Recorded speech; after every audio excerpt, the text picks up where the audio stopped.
like to show you some features of custom reporting.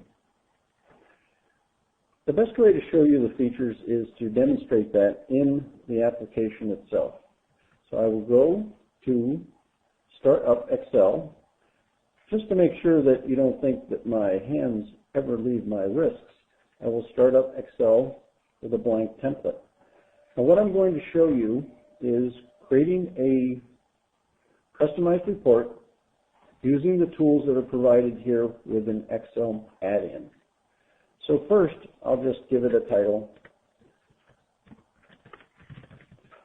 and I'll give a little bit of formatting that we're used to in Excel. Next, what I'll do is I want to have a sheet break so that each sample appears on a separate sheet. And next, I'll start adding in the information. In this case, the batch table is shown here.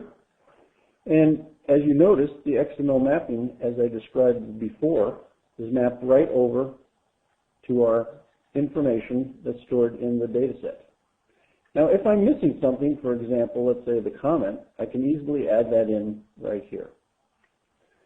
Next, I'll decide I want to see the sample chromatogram graphic. And I also want to see the data that's associated with the target compound and its associated ISTD. And since I really like to see the graphics, I'm going to add in the compound graphics that are associated with that by default. So, the only thing that I'm missing is a bit of iteration. So I'm going to make that a little bigger because I like it that way. I'm going to add iteration over the samples because there are more than one sample in a batch. So this is called a repeating section. I'm going to repeat over the sample. The other repetition that I need to add is over the target compound. Since there are more than one compound in a particular sample, I will add formatting of the repeating section for that compound. And as you notice, the outline control shows me these repeating sections.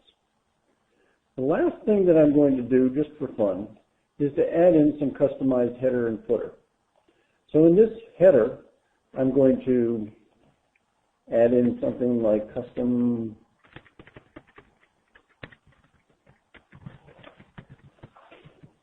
and I also like to add a graphic in here. So I'm going to add a graphic. I have the Piptime graphic here. It's just that easy in Excel to change the header and footers. So now I've got the template I need, and I'm going to process some results. I happen to have some results here for the drugs of abuse. Now what's going on right now is it's taking the results that have been created from the quantitation processing and importing them into the Excel spreadsheet with the mapping that I showed you. And it's also bringing in then the graphics that are associated with the processing. So when this is finished, we should have a spreadsheet for each sample. This is sample 19. It's got the sample chromatogram. Notice the comment that I added in is right there. Also, for each compound, cocaine, I've got the graphics for cocaine and the graphics for the associated ISTD.